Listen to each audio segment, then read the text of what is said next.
The only way to create an exhibition of the Situationists is you have to take the notion into your own heart and redesign it accordingly with your own soul.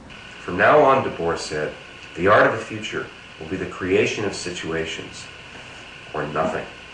The Situationists, they wanted to devaluate everything which was a part of the modern society. And for sure, for them, art market, art, dealing with art, was something that should be ruined. They want to not only negate art, but in the way Du Bois put it, also realize it, which is to say, make of daily life a creative, continuously original, delirious, ecstatic experience.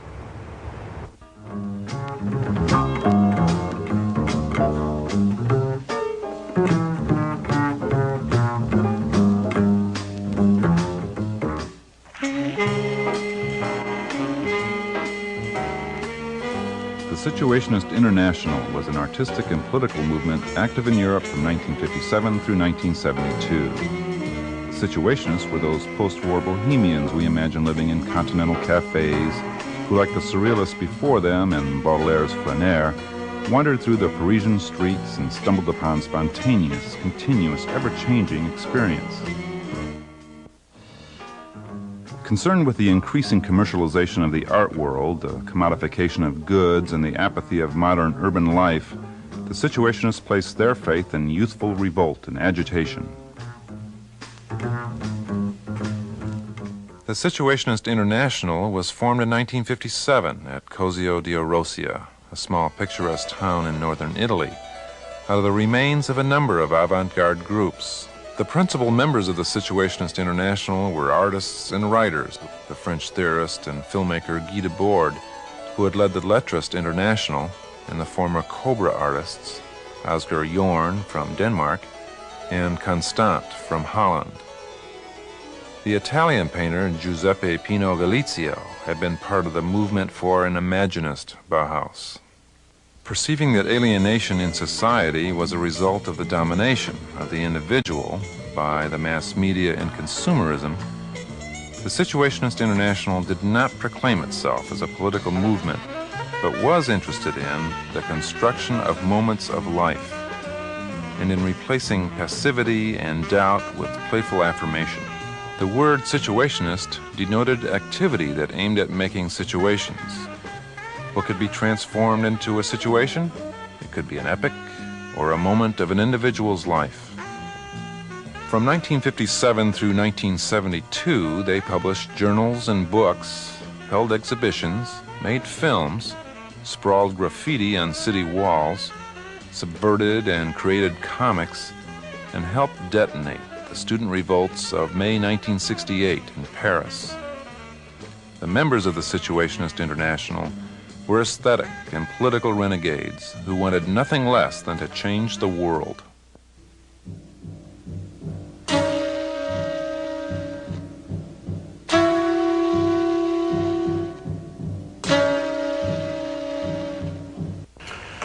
The Lettrist International, and after them the Situationists, had two techniques that they believed were keys to changing the world. These were very tiny, almost paltry techniques. One was the derived, which means the drift. And that meant people wandering through cities, being simply pulled by the attractions that you could find in a city, or repulsed by things that were ugly and hateful. Simply letting the city itself, its streets, its buildings, its ambiance, its mini-climates, guide you, draw you down, making you see the city that you lived in an utterly new way. This was a way of discovering utopia, of discovering what you hated, what you loved. Another technique was détournement, which was cut up, which was collage, which was juxtaposition, which was the refusal of original creation. It was the belief that everything that needed to be said was already there, waiting to be picked up. It only had to be put together in new ways to let people see the world in new ways. In 1957, Guy Debord and Oscar Jorn collaborated on a collage book called Memoirs, which brought together the two techniques of dérive and détournement. The book is made up of fragments taken from books, newspapers, magazines, photographs, advertisements, cartoons, comics, and more. Since the Situationist International were the heirs of the lettres, the mood of the early Situationists is encapsulated in the book. It is a remarkably powerful book because you can feel people drifting through their city. You can feel them seeing the city in a new way. The Situationists developed other concepts, of which the most significant were unitary urbanism, that is, integrated city creation, or an interest in games played on urban sites, and psychogeography, play as free and creative activity. Believing that the political had become lost in the repetitive gestures of every day, that lived experience had been transformed into spectacle, desire into consumption, the Situationists constructed situations in order to actively recapture and transform everyday life. Through art making and theorizing, they aimed at the subversion of what Guy Debord called the society of the spectacle. In this book, Debord described how capitalist societies complemented the increasing fragmentation of everyday life, including labor, with the nightmarishly false unity of the spectacle, passively consumed by the alienated workers. Debord has said that the spectacle is capital accumulated to such a degree that it becomes an image, and that in societies where modern conditions of production prevail, all of life presents itself as an immense accumulation of spectacles. Initially, the Situationist International focused on art making. In 1959, 3 artists held major exhibitions of their work, including Oscar Jorn, whose modifications, or altered paintings, were shown at the Rive Gauche Gallery in Paris. These were second-hand, kitsch paintings by unknown artists, which were then overpainted by Jorn as a way of calling the activity of painting into question and the fulfillment of the self as expressed in action painting. In an essay entitled Détourned Painting, he wrote, "Be modern. Collectors, museums, if you have old painting, do not despair. Retain your memories, but deturn them, so that they correspond with your era.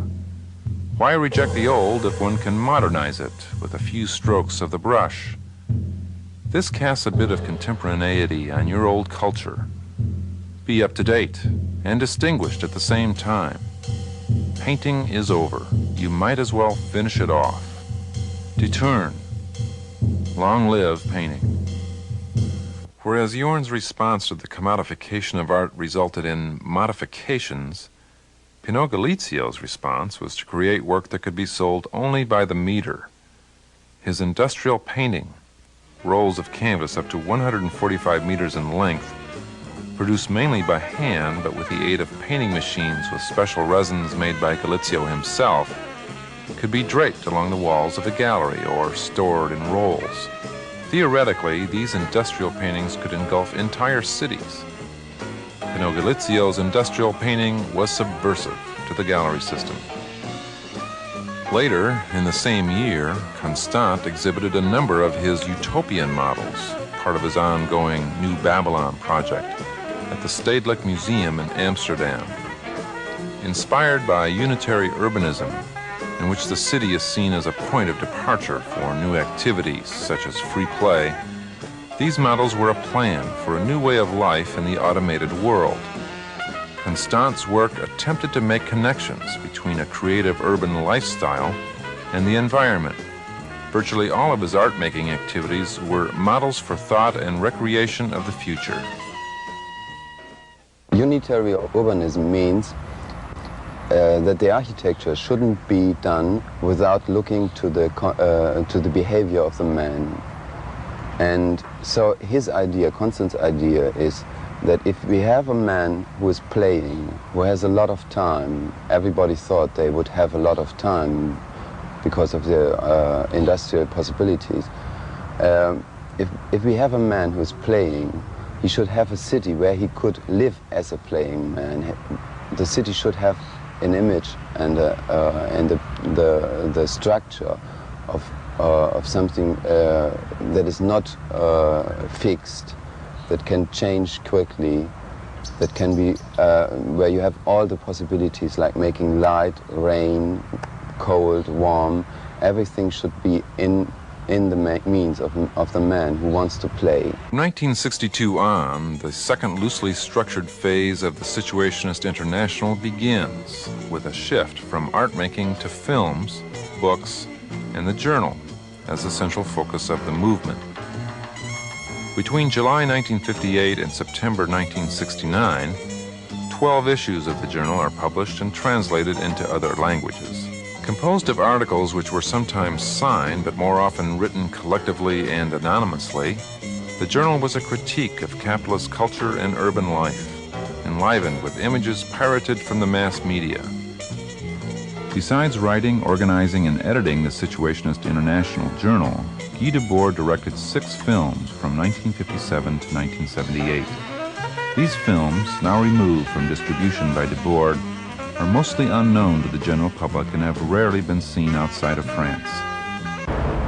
What's so striking about Debord's films is that they are essentially a fabric of citations, both on the soundtrack, which consists primarily of phrases, sometimes extended phrases, taken from a variety of sources, everything from Marx, Nietzsche, Hegel, to commercials, law codes, newspaper articles, etc., combined with images that themselves are also citations from films, from newspapers, from books, from the history of cinema. Debord's cinema is strikingly reminiscent of films that an American public would be much more familiar with, given that Debord's films were never shown in America, even when they were being screened in France. I'm thinking specifically of the films of someone like Jean-Luc Godard. And this is no accident. Polemically put, I would go so far as to say Godard learned a vast quantity of what is most interesting in his oeuvre from Debord, something which Godard, as far as I know, has never explicitly admitted. But the parallels are striking. The late 60s were politically and socially volatile times in Europe and the United States. Dissatisfaction with the Vietnam War, societal values, and political structures was building, particularly in the universities. What exactly the situation has had to do with May 68, it's never been completely clear. It's never been very well understood. May 68 was kicked off by demonstrations, protests, denunciations, outrageous behavior at the campus of the University of Paris in Nanterre, Paris suburb. And the people who kicked this off named themselves the Enragés. They were Situationist followers. They were fans. They were trying to put the Situationist critique, which excited them, into practice. And people began, as the Situationists had fantasized and called for years, they began to stand up and talk. They occupied their factories, they occupied their schools, they occupied their theaters, they occupied their offices, and they began to talk in small groups or large groups, one person to another. There was a tremendous discovery of talk. It was a month of noise, and it was lucid noise. The slogans that covered Paris, that spread all across France, and over the next 10, 20 years have spread all across the world, were mostly Situationist slogans. They were either copied out of Situationist tracts, or they were put up by the Situationists themselves.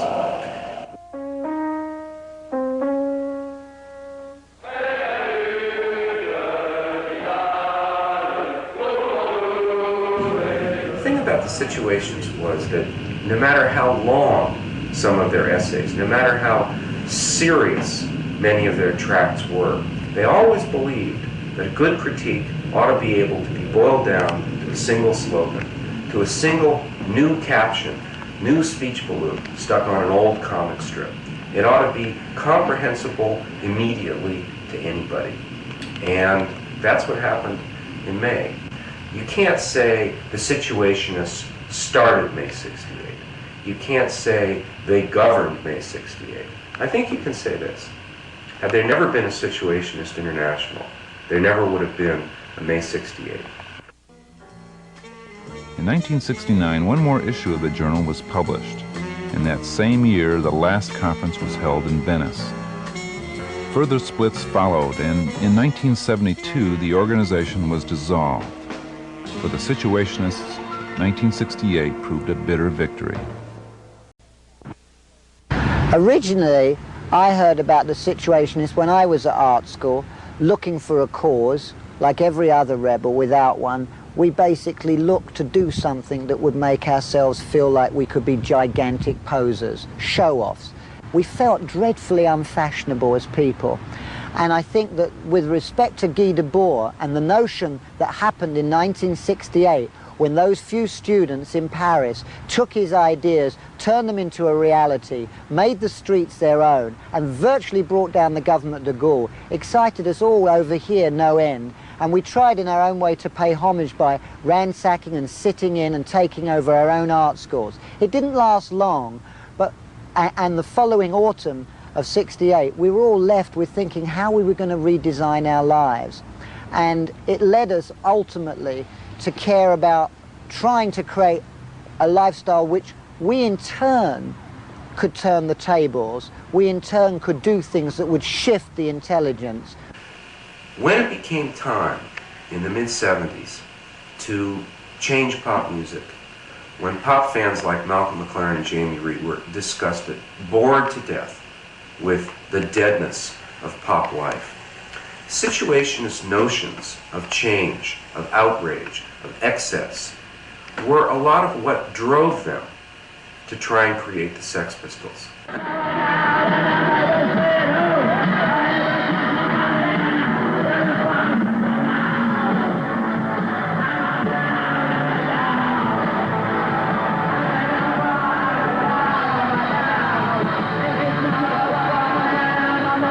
One of the central images of anarchy in the UK, the Sex Pistols' first record, maybe their greatest record, is the idea of all of England as a single, ugly, lifeless, empty block of public housing. England, another council tenancy.